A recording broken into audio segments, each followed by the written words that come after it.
Hello, how you doing? This is Brother Will coming back to you. I did a little message a couple of messages ago, and I talked a little bit about how I was just thinking about the variance, and that was just something that was just shocking me. We think we're trying to do things in this world to where we are we're fixing a problem, but it seemed like the problem keep giving us another answer that's just not it's not helping us go down the right path or the path that we would desire. And let me say this before I get started. I'm being very careful about how I'm talking because we're going through some problems right now that we really can't even say what we want to say in a lot of cases. But it's a way to talk about things in such a way where you get the understanding. And that's what I want to do. I don't want to lose you. I just want you to just think a little bit about some of the answers we've been getting as it pertains to the life we're living. And just a few things hit my mind. So just try to follow me here.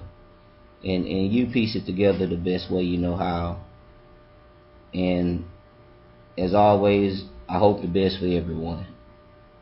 So I just got to thinking about some things, and we want things to go right, but we get another variant that tells us things are not going right,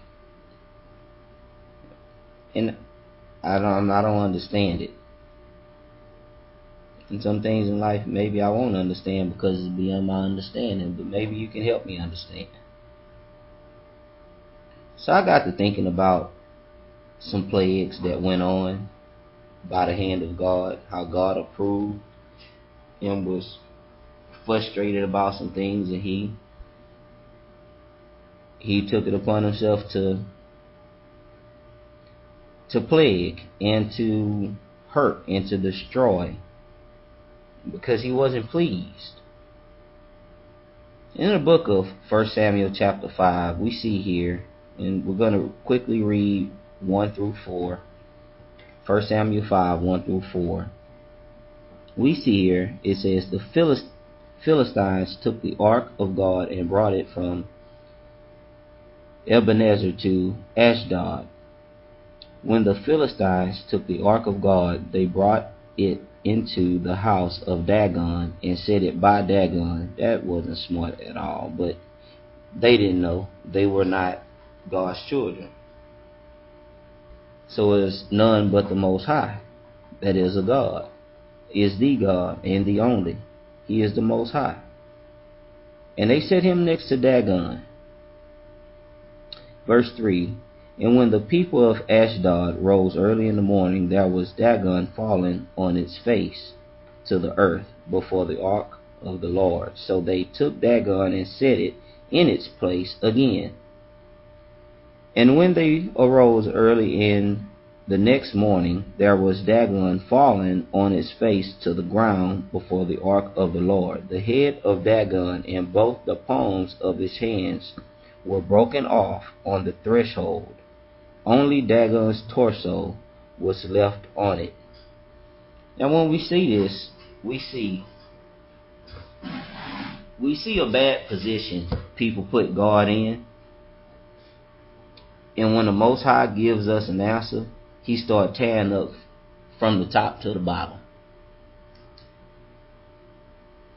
So whoever thought they was next to God, or that's not wise, because he's gonna. Okay, we see here in the scriptures he basically destroys that and kills it in no time. He just chop it up. But then look what God do for the people who place the Most High in their heart, or let me say this, places anything next to the Most High in their heart.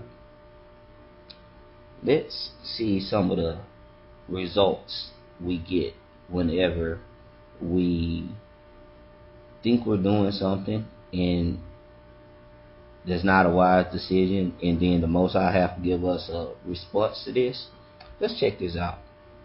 In verse 6, it was in a place called Ashdod. Verse 6 reads, "But the hand of the Lord was heavy on the people of Ashdod, and he ravished them and struck them with tumors, both Ashdod and its territory." And you may have a version of the Bible where that word tumors I read tumors. It may say hemorrhoids. And basically, you can go do your research on this. These are, in my studies, I found out that this was like a cancerous hemorrhoid. I don't even want to, that's what in my study, I've read that this is very similar to a cancerous hemorrhoid that you could die from. And the Bible talks about how God placed this plague on the people. Obviously, God is not pleased with these people, and these people were the Philistines, which were not God's people. But the Philistines never should have had this in the first place if the children of Israel hadn't messed up in the first place. So that tells you right there, the Most High have a way of dealing with folks. And it's not something we will always like. But then you see how these people reacted to how the Most High was basically tearing them up from the inside out. You see what they wanted to do? It was in Ashdod, and then they turned around and they wanted to send it to a place called Gath. And if you look at what they did, in verse 8 it says, "Therefore they sent and gathered to themselves all the lords of the Philistines and said, What shall we do with the ark of the God of Israel? They answered, Let the ark of the God of Israel be carried away to Gath. So they carried the ark of the God of Israel away. It was so, after they had carried it away, that the hand of the Lord was against the city with a very great destruction, and he struck the men of the city, both small and great, and tumors broke out on them." Now they gonna fool around now. I told y'all before, I'm the type of person, if I mess up, I try and take that experience of where I messed up, and I don't want you to mess up. So I would talk to you about some things that I've probably done wrong, or I would try and give you a hint. Okay, this may not be the best thing to do. Some things we can do to do better. Now the folks from Ashdod, they know that the Ark of God of Israel was tearing them up because God was in their presence, and they're going to turn around and push it on the people of Gath. But read verse 10. It says, "Therefore they sent the Ark of God to Ekron." Now, it didn't work in Ashdod. The people of Gath quickly caught on to what was going on, and then they're going to send it away. Now, when they send it away to the next place, to a place called Ekron, look at their response. It says, "Therefore they sent the ark of God to Ekron." So it was, the ark of God came to Ekron, and the Ekronites cried out, saying, "They have brought the ark of God to Israel to us, to kill us and our people." Well, they knew what was going to happen to them. Now, I told you before, and I'm being very careful about how I'm talking. Now, look at these variants. Look at the answer. Every time we make a decision to do something, another variant pop up. It's obvious to say here, God is not happy. He's just not. I'm being careful how I'm talking, because this is no playing manner. At some point in time, you're going to have to ask questions. What am I doing wrong, and what can I do to get better? What can I do to fix this? I have reason to believe we don't have no other answer to this question except for what we got to do to please the Most High so that He would fix this. Because nobody else can fix this but Him. He can fix this problem of this plague that was on the people at the time. So stepping away from Him or altering our love toward Him or our service toward Him is not a wise decision.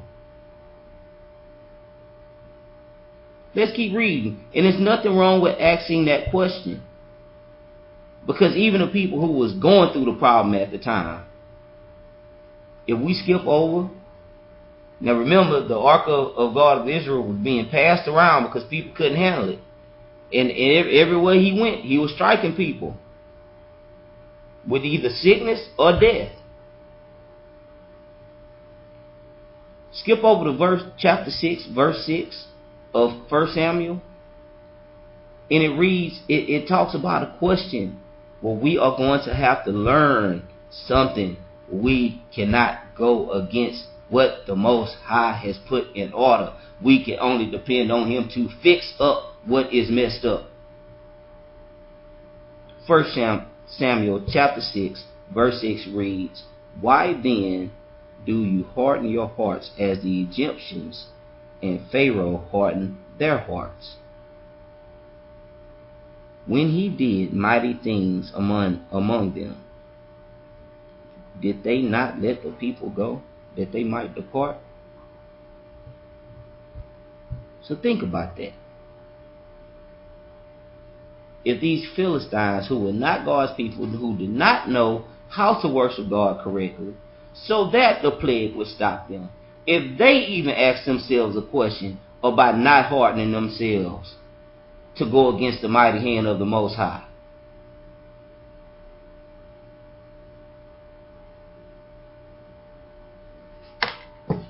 let me come to a close.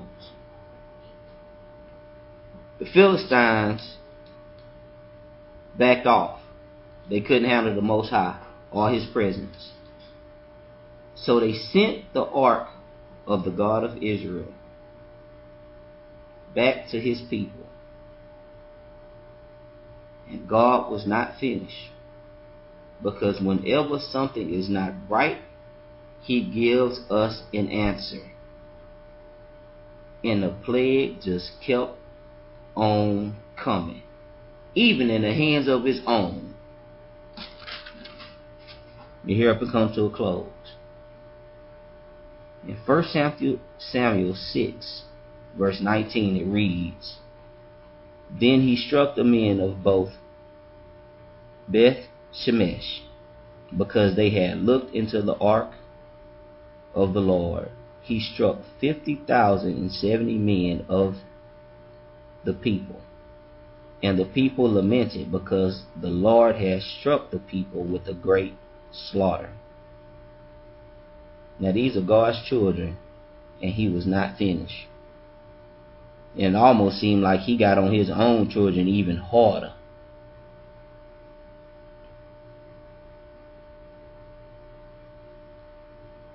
Once again, here go another question.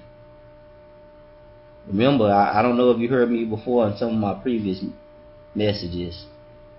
I talked about how just because you ask a question, that don't mean it's worthy of death. Sometimes you ask questions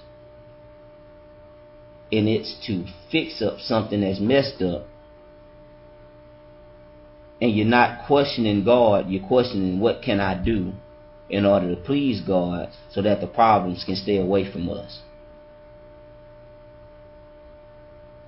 Watch this question in verse 20.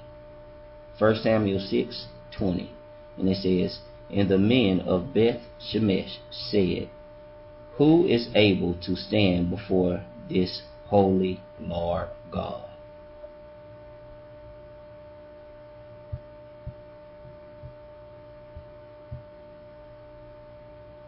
I have reason to believe the only answer, one of the questions that is set before us now is, when it comes to some of our problems in life, notice some of the problems that's going on in the world today.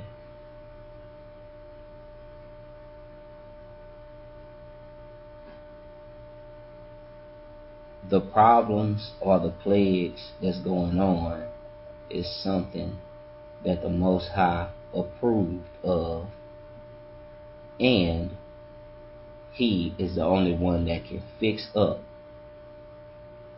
based on what we do to please Him. I think that's all I can really say right now. I don't know what the future holds. I'm not a prophet. I'm just a man.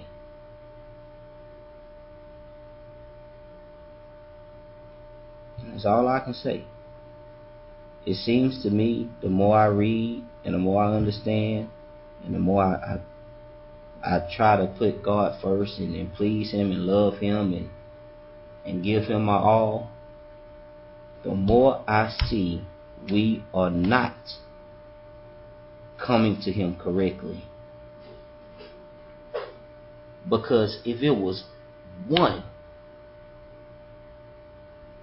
we've been reading these scriptures since forever, but if it was one prophet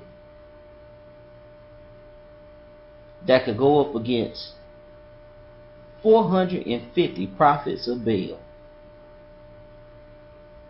1 Kings chapter 18, verse 21 through 40. I think it's safe to say somebody could have stood on behalf of the Most High and fixed the problem. If God could have looked at least one. I don't know who that one is. It's not me, because trust me, if it was me, I wish I had. I ain't gonna say I wish, but let me just be correct with my words. I know we're in the New Testament. I know signs and wonders and all that stuff. A lot of that stuff is gone, and miracles and things of that nature. But somebody could have stood and gave God a proper response so He can lighten His hand, and we don't get another answer of another variant.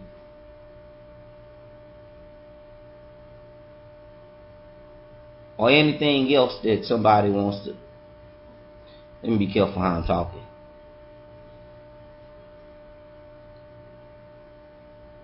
God is the only answer. What we have to do to please Him so He can lift the problem is the question that I'm presenting, and maybe you all can help me answer. Please comment, please like, please subscribe. Somebody need to give an answer or a response to the Most High that He's pleased with. And that's all I can say about this.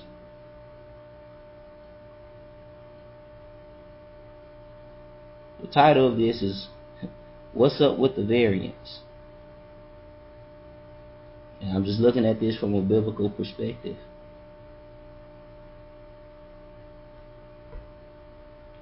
Why is it like this?